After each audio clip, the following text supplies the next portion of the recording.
Good morning everyone. Attendance last में, चलो last पिछले क्लास में लास्ट क्या लिखवाए थे? साइलेंस। एक कोई हमको एक्स्ट्रा पेन दे दो।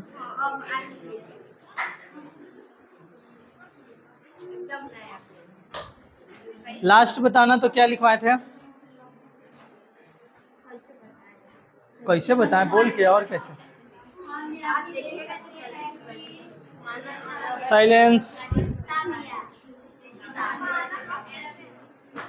ठीक है, ये बताए थे कि हम यह भी पता कर सकते हैं कि एंथैल्पी 1 और एंथैल्पी 2 का योग अगर बढ़ रहा है तो क्या घटेगा?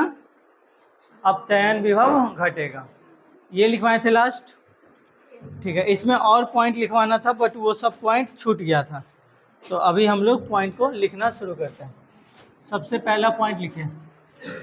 आई होप आप लोग को दिख रहा होगा ये कलर। नहीं दिख रहा? दिख रहा है ना? चीना काटल है तो दिख रहा है ना? हाँ, तो चीना काटल है तो नहीं कैसे दिखेगा? चलो कोई बात नहीं, कोई बात नहीं। पॉइंट लिखिए। Mn2+ का स्थायित्व अधिक होगा। हाँ, Mn2+ का स्थायित्व अधिक होगा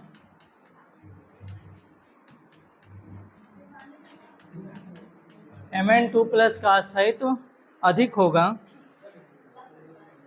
क्योंकि Mn के लिए कृपया आपस में बात ना करें, क्योंकि Mn के लिए E0 रिडक्शन का मान काफी अधिक ऋणात्मक है, काफी अधिक ऋणात्मक है।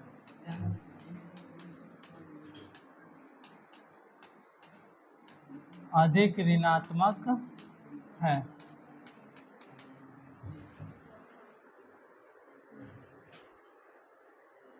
ऐसा Mn2+ के इलेक्ट्रॉनिक विन्यास के कारण होता है। ऐसा Mn2+ के इलेक्ट्रॉनिक विन्यास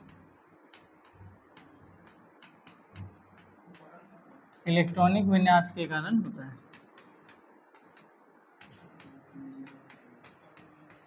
इलेक्ट्रॉनिक विन्यास के कारण होता है।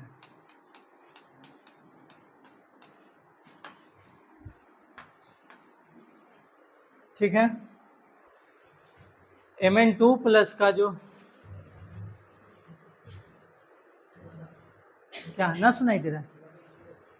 अच्छा चलो देखो, Mn2+ का स्थायित्व अधिक होगा क्योंकि Mn के लिए E0 रिडक्शन का मान काफ़ी अधिक कम होता है, इसलिए। और ऐसा क्यों होता है? तो उसके इलेक्ट्रॉनिक विन्यास के कारण होता है। ये दोनों एक दूसरे के उल्टा चलता है। अगर E0 रिडक्शन का मान जितना माइनस में होगा उतना ही वो ज़्यादा अस्थायी होगा। ठीक है, तो ये चीज़ आपको पता होना चाहिए। अब ऐसा क्यों होता है अगर आप देखते हैं तो Mn का रेड कलर से बताते हैं। मैग्नीज जो है ये आता है 25 नंबर पे। जब इसका इलेक्ट्रॉनिक विन्यास बनाएंगे तो आर्गन 3 गो हो गया, 4s2 3d5, यही होगा, 4s2 3d5 होगा। और जब हम Mn2+ निकालते हैं, कौन सा? Mn2+, तो 3d में से इलेक्ट्रॉन नहीं निकलता है। किस में से निकलता है? 4s में से निकलेगा। किस में से निकलेगा? 4s में से। तो 4s आपका 0 हो जाएगा और 3d आपका 5 हो जाएगा। यानी कि चौथा कक्षा में एक भी इलेक्ट्रॉन नहीं है। तो चौथा कक्षा में एक भी इलेक्ट्रॉन नहीं है, और अगर 5 गो इलेक्ट्रॉन है बाहर तो वो तीसरे कक्षा में ही है। तो बाहर एक भी इलेक्ट्रॉन नहीं है तो निकालना मुश्किल है इलेक्ट्रॉन को, तो इलेक्ट्रॉन जल्दी नहीं निकलेगा। इसका मतलब ये ज़्यादा अस्थायी है और ये कम अस्थायी, तो ये मोर स्टेबल हो जाएगा। समझे? तो ये इसके इलेक्ट्रॉनिक विन्यास पे डिपेंड करता है। अगर मान लो 4p में भी होता तो ये अस्थायी नहीं होता। दो इलेक्ट्रॉन निकालने के बाद, दो इलेक्ट्रॉन निकालने के बाद बाहर वाला क्या हो जाता है, खाली हो जाता है, और अंदर वाले में ही आधा भरा हुआ है। अर्धभरित और पूर्ण भरित ज़्यादा स्थायी होता है, तो इसलिए ये कैसा हो जाएगा, अस्थायी हो जाएगा। माइनस, माइनस होता तो इलेक्ट्रॉन बढ़ जाता, धातु खैर माइनस होता ही नहीं है। आपका कहने का मतलब 2 माइनस हो जाए तो इलेक्ट्रॉन बढ़ जाएगा, सही है, लेकिन धातु में माइनस होता ही नहीं है, ये इलेक्ट्रॉन लेता ही नहीं है, ये कहेगा कि हमसे तुम ले लो, हमको नहीं चाहिए। कैसे आप लोग भोज खाते रहते और लास्ट में जब पेट भर जाता अब एक को पूरी न रखने देंगे, तो उसी बात है, इसका पेट ये हमेशा भरा हुआ रहता है, इसके पास इलेक्ट्रॉन की कमी नहीं है, इसलिए ये इलेक्ट्रॉन लेता ही नहीं है। हाँ, मानी सब है, ठीक है, ये लिखिए, इसको नोट कीजिए।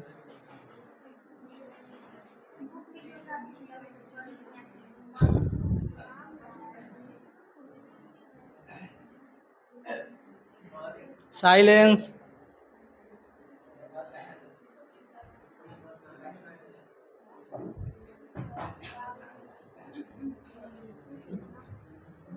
हाँ जा, सॉरी 2 लिख दे नीचे, ठीक है।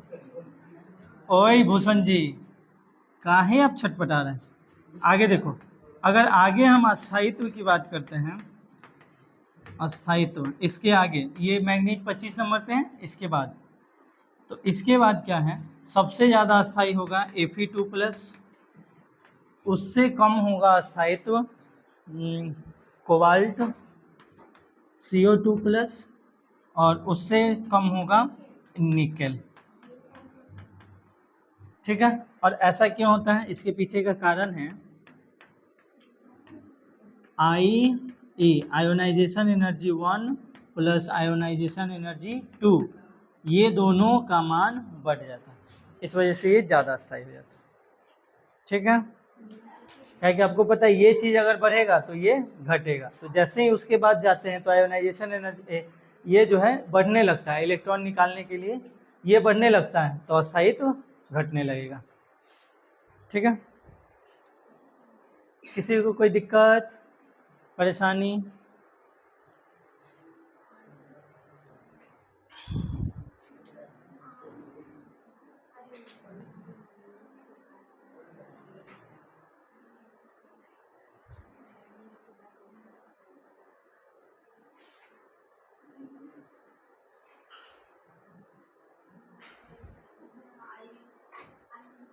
बहुत ज़्यादा पॉइंट है इसमें,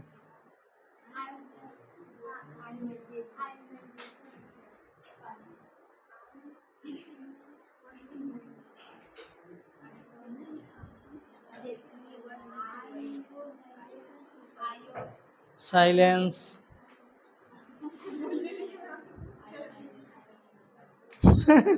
बोलने भी नहीं आ रहा है, हिंदी में बोल लो आयनन, इंग्लिश नहीं आ रहा है, हिंदी बोलो आयनन।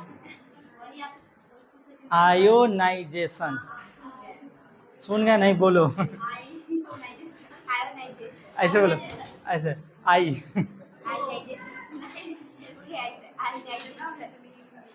ऐसे अगर बोलने नहीं, एक के बाद नेजेशन, क्या दिक्कत, क्या राहुल सर बोले, आए क्या कहाँ कोई आए हुए,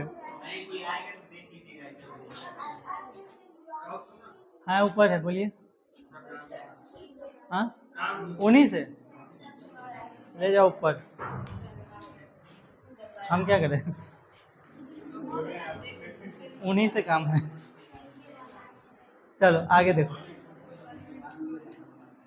नेक्स्ट पॉइंट लिखेंगे Fe3+ CO3+, Fe3+ CO3+ व निकेल 3+ व Ni3+ की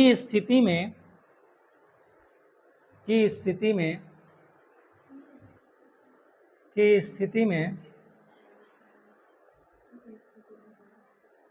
इनकी जलयोजन एंथैल्पी का मान, की स्थिति में इनकी जलयोजन एंथैल्पी का मान जल योजन, जल योजन एंथैल्पी का मान अधिक ऋणात्मक होता है। जल योजन एंथैल्पी का मान अधिक ऋणात्मक होता है।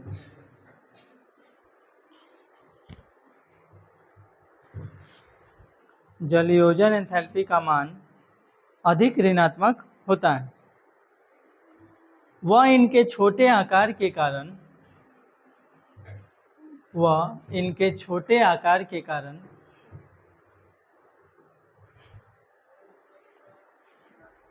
आवेश घनत्व का मान काफ़ी अधिक होता है। वह इनके छोटे आकार के कारण आवेश घनत्व का मान, छोटे आकार के कारण आवेश घनत्व का मान काफ़ी अधिक होता है।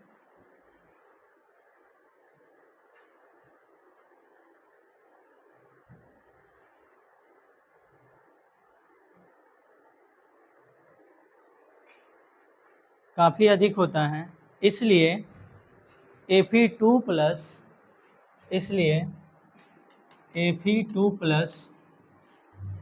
का इलेक्ट्रॉनिक विन्यास, इसलिए Fe2 प्लस का इलेक्ट्रॉनिक विन्यास अस्थायी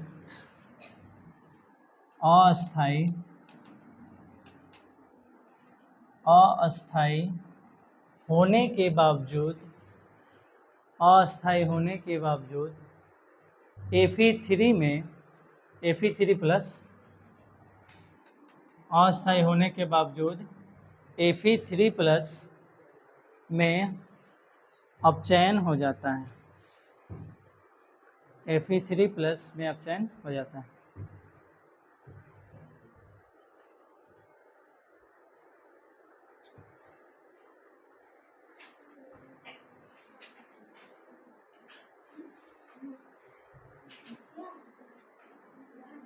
अच्छा, Fe3 में वो लिखे है ना, Fe3 का लिखो, Fe3 का अपचयन हो जाता है। अब देखो Fe3 प्लस का क्या हो जाता है, Fe2 में अपचयन हो जाता है। जनरली होता क्या है, अगर कोई अस्थाई है तो वो अस्थाई होने के लिए अपना ऑक्सीकरण करेगा या फिर अपचयन करेगा, लेकिन यहाँ पर सिचुएशन ये है कि Fe2 प्लस अस्थाई होता है। Fe2 प्लस का इलेक्ट्रॉनिक विन्यास अस्थाई होता है, लेकिन उसका जलयोजन एंथैल्पी बहुत ज़्यादा होता है और उसका आकार भी छोटा होता है। तो जलयोजन एंथैल्पी अगर अधिक है तो उससे के वजह से भी कोई एलिमेंट या फिर कोई तत्व अस्थाई होता है। अगर उसका आकार छोटा है फिर भी वो अस्थाई होता है। ठीक है, तो इसलिए Fe3 प्लस जो है वो एक इलेक्ट्रॉन ले करके Fe2 प्लस में चला जाता है, क्योंकि Fe3 प्लस के तुलना में Fe2 प्लस अस्थाई होता है। Fe3 प्लस की तुलना में Fe2 प्लस अस्थाई होता है, लेकिन जनरली ये अस्थाई नहीं होता है, क्योंकि इसका इलेक्ट्रॉनिक विन्यास अगर आप देखेंगे तो इसका इलेक्ट्रॉनिक विन्यास क्या है, आर्गन और उसके बाद 4s2 3d 6 होगा तो 6 में से 2 हट जाएगा, यहाँ पे 6 होगा और यहाँ पे 0 हो जाएगा। ये इसका इलेक्ट्रॉनिक विन्यास है। देखो 3d में 6 है तो 6 तो अस्थाई नहीं होगा, तो जनरली ये क्या है, अस्थाई। लेकिन इसके तुलना में ये क्या है, अस्थाई, क्योंकि इसमें 3d में क्या आएगा तो 7 आएगा। 3d में क्या आएगा, 3 प्लस है, इसमें भी 6 ही आएगा, इसमें भी क्या आएगा 3d में 6 आएगा। तो इसके तुलना में ये अस्थाई है। इसका जलयोजन एंथैल्पी अधिक होता है। जलयोजन एंथैल्पी उसे कहते हैं किसी चीज़ को जल में घुलाने के लिए जो ऊष्मा या ऊर्जा दिया जाता है उसी को जलयोजन एंथैल्पी होता है। जैसे हम लोग को लगता है कि चीनी को पानी में डाल देते हैं घुल जाता है, नहीं होता है ऐसा। चीनी को पानी में डाल करके एक बार आप छोड़ दीजिए और टाइमिंग देखिए कि हाँ कितना देर में घुल रहा है, और फिर थोड़ा देर बाद एक अलग एक्सपेरिमेंट कीजिए, उतना ही पानी में उतना ही चीनी को रखिए और उसको मिलाते रहिए, वो जल्दी घुल जाएगा। उसी को बोलते हैं जलयोजन एंथैल्पी। समझे, एक गिलास, हाँ ऐसे ऐसे शरबत बना दूंगा, नींबू।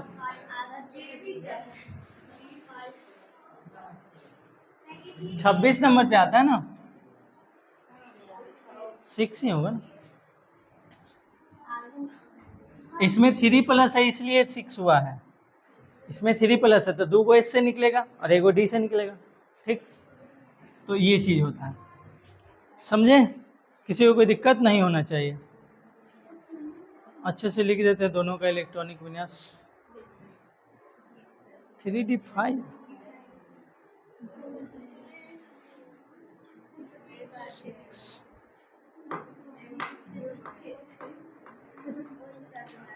जिसके पीछे अब कारण ये है, कारण भी लिख देते हैं ताकि तकलीफ ना हो।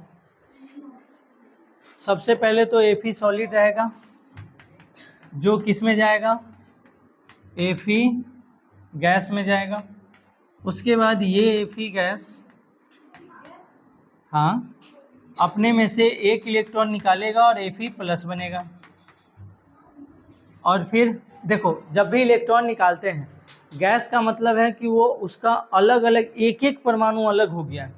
कोई भी तत्व एक साथ अगर Fe है तो ये एक परमाणु नहीं रहेगा, इसको पहले तोड़ करके एक परमाणु में बदला जाएगा, और एक परमाणु में जब बदलेंगे उसके बाद इसमें से इलेक्ट्रॉन निकालना शुरू। तुम लोग को और कोई काम नहीं है, इधर देखो। उसके बाद क्या होगा, Fe जो है 2+, Fe 1+ है, इधर देखो Fe 1+ है, इसमें से एक और इलेक्ट्रॉन निकलेगा और Fe 2+ बन जाएगा। अगर 3+ बनाना है तो Fe 2+ से एक और इलेक्ट्रॉन निकालो तो Fe 3+ बन जाएगा। तो इसके लिए आयोनाइजेशन एनर्जी 1, इसके लिए आयोनाइजेशन एनर्जी, इसके लिए आयोनाइजेशन एनर्जी 3, और यहाँ पर कौन सा एनर्जी, तो सब्लिमेशन एनर्जी डेल्टा सब H, ठीक है। किसी को कोई दिक्कत, नोट कीजिए।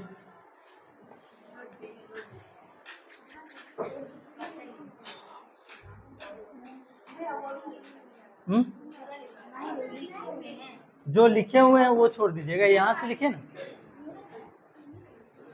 यहाँ तक तो हम पॉइंट ही लिखवा रहे थे।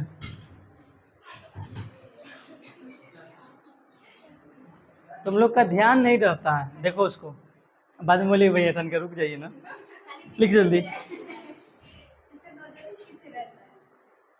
तो कर कथी रही, लिखो जल्दी।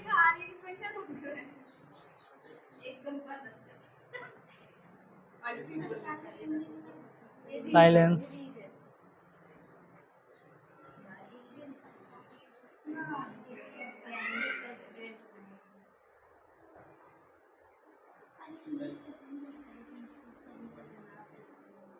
जल्दी लिखो।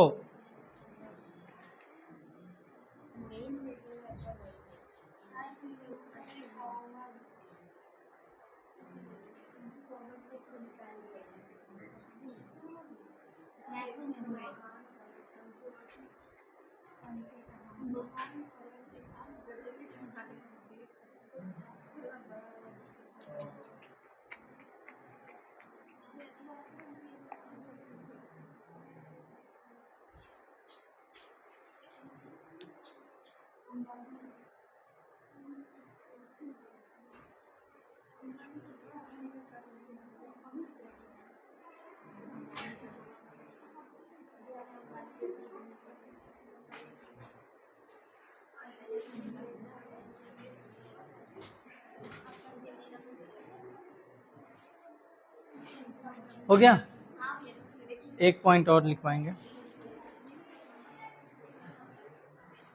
अब हमको लग रहा है हम ऑफिस में रहते हैं ना, उसी टाइम हमको टाइप कर लेना होगा। अरे ये सब टाइप करने में बहुत टाइम लगता है। देखो हिंदी अगर कंटिन्यू हिंदी लिखना है तो दिक्कत नहीं है। अब मान लो हमको Fe 3+ लिखना है, अब इसको लिखने के लिए कम से कम हमको इस एक के लिए 1 मिनट लगेगा। अब 1 मिनट क्यों लगेगा, सबसे पहले इंसर्ट में जाएंगे, वहाँ से अब खोजना होगा कि एगो बॉक्स और उसका पावर। अब नीचे वाला बॉक्स में लिखेंगे Fe और ऊपर वाला बॉक्स में लिखेंगे 3+, ऐसा होता है। इसीलिए मैथ का क्वेश्चन टाइप करना कोई नहीं चाहता है। और खास कर, और मान लो कोई कंपाउंड हमको लिखना है, जैसे Na2CO3, अगर मान लो यही लिखना है, इसके लिए हमको एगो बॉक्स ऊपर और ऐसा वाला हमको खोजना होगा। कि ऐसा वाला बॉक्स कहाँ मिलेगा। फिर उसके बाद ऐसा वाला बॉक्स कहाँ मिलेगा, 2 गो। इसमें लिखेंगे Na, यहाँ लिखाएगा 2, इसमें लिखाएगा CO और यहाँ लिखाएगा 3, तब वो ऐसे आएगा। और नहीं तो सीधा सीधा आ जाएगा Na2CO3 ऐसा आ जाएगा, तो फिर नहीं हो पाएगा, समझे नहीं आएगा फिर वो, इस वजह से। इसलिए बहुत ज़्यादा टाइम लग जाता है उसमें, और ख़ास करके हाँ हमको समझाना पड़ेगा। चलो एक पॉइंट और लिखो, एक पॉइंट और लिखो। वैनेडियम के लिए भी, वैनेडियम के लिए, वैनेडियम का सिंबल भी है,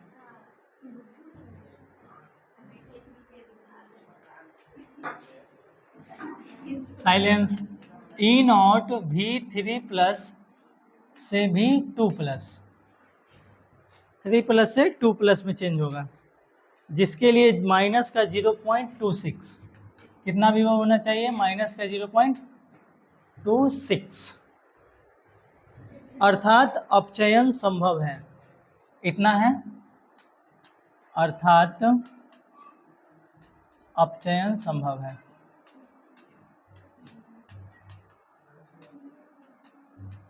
टू प्लस से अगर 3+ में ज़्यादा तो क्या होता, उपचयन, इलेक्ट्रॉन की कमी होता, ऑक्सीकरण होता। लेकिन 3+ से 2+ ज़्यादा, इलेक्ट्रॉन जुड़ रहा है, तो क्या होगा, अपचयन होगा।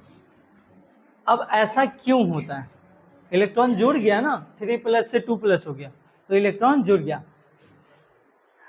दिक्कत हो रहा है समझने में, नहीं चेहरा देख के अगर लगता है हमको कभी कभी, देखो ब्लैक से लिखते हैं, V3+, इसमें एक इलेक्ट्रॉन जोड़ दिए और ये बन गया V2+। अगर इसका इलेक्ट्रॉनिक विन्यास हम देखते हैं, वैनेडियम आता है कितने नंबर पे, स्कैंडियम टाइटेनियम वैनेडियम 23 नंबर पे आता है, वैनेडियम कितने नंबर पे, 23। तो आर्गन 4s2 और 3d3, लेकिन 3 इलेक्ट्रॉन निकला है, तो इसका असल इलेक्ट्रॉनिक विन्यास क्या होगा, 4s0 और 3d2, ठीक है। इसका देखो, इसका हो जाएगा आर्गन 4s0 और 3d3, यही होने वाला है, ठीक है। आप बताइए कि ये वाला ज़्यादा अस्थाई है कि ये वाला ज़्यादा अस्थाई, नहीं इन दोनों में तुलना करना, ऐसे तो दोनों में से कोई अस्थाई नहीं है, लेकिन इन दोनों में अगर तुलना करना हो तो इन दोनों में कौन है, 2 वाला या फिर 3 वाला, सब लोग ऐसे जनरली दोनों में से कोई नहीं है, लेकिन इन दोनों में से कौन है, 2 वाला, क्यों,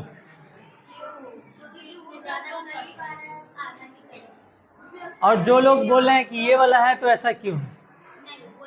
एक थ्योरी आता है, शांत रहो, एक थ्योरी आता है डी कक्षक का विपाटन, क्या थ्योरी है, डी कक्षक का विपाटन। तो डी कक्षक का विपाटन जब हम पढ़ते हैं, डार्क कलर लेते हैं, डी कक्षक का विपाटन,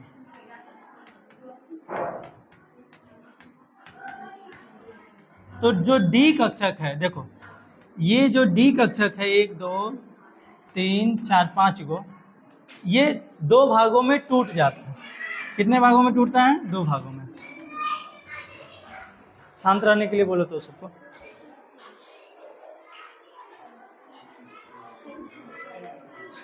T2G और EG, ए गो टूटता है 3 गो में और ए गो टूटता है 2 गो में, इसका नाम होता है T2G, इसका नाम है, और इसका नाम है EG, इसका नाम क्या है, EG। शुरुआत के 3 गो कक्षा का बाद में 2 गो जो कक्षा है उसके तुलना में कम ऊर्जा होता है, पहले वाले 3 गो का ऊर्जा कम होता है और बाद वाले 2 गो का ऊर्जा अधिक होता है। आपको पता है कम ऊर्जा वाला ज़्यादा स्थायी होगा, ज़्यादा ऊर्जा वाला कम स्थायी। तो इसमें क्या होता है, अब देखो ये है डी कक्षक, ये क्या है, डी कक्षक, ये विपाटन थ्योरी होता है डी कक्षक का, आगे भी आएगा। शायद चैप्टर हट गया है वो वाला, तो नहीं भी आ सकता है, कोई ठीक नहीं है। तो डी कक्षक जो है, अब इसमें क्या होता है, इस तरह से विभाजन होता है, इसका ऊर्जा कम होता है, उसका ऊर्जा अधिक होता है। इसका एनर्जी क्या होगा, तो कम होगा, और इसका एनर्जी अधिक होगा। अब जब भी अस्थाई होता है डी में, तो इसमें आधा भरा हुआ होना चाहिए, इसमें कैसा होना चाहिए, आधा भरा हुआ। तो ये दोनों अलग है, इसका ऊर्जा कम है, उसका ऊर्जा अधिक है। तो ये आधा अगर भरा हुआ है अर्धभरित, तो ये क्या है, अर्धभरित दिख रहा है, और ये दूगो है। इसमें क्या है, इसका कंडीशन है, एक सेकंड रुकना,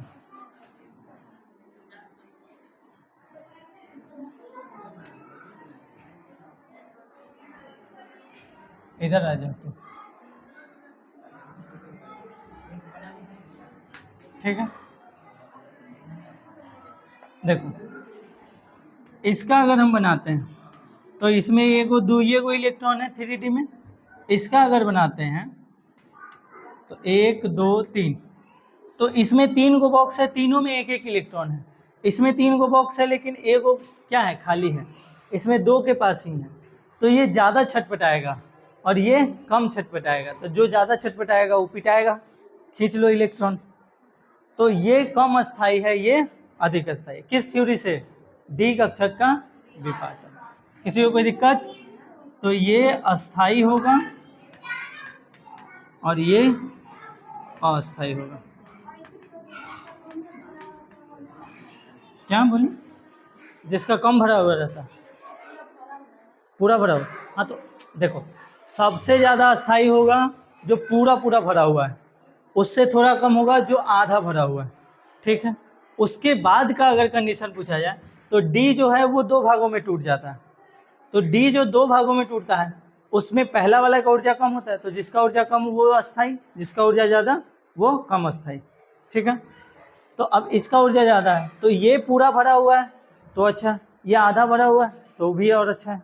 तो ये अगर यहाँ पर क्या है, आधा भरा हुआ है, यहाँ पर आधा नहीं भरा हुआ है, अगर ये भी आधा भरा हुआ रहता तो दोनों बराबर हो जाता, ठीक है।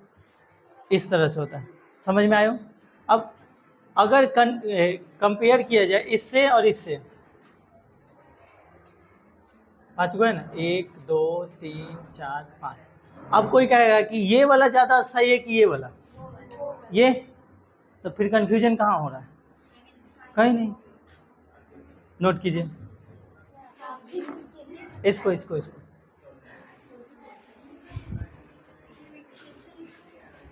देखो बुआ, NCERT इतना आसान नहीं है जितना आसान आप लोग को फिजिक्स में न्यूमेरिकल बनाना लगता है, ठीक है। तो आज के लिए फ़िलहाल इतना ही। थैंक यू, धन्यवाद, जय हिंद।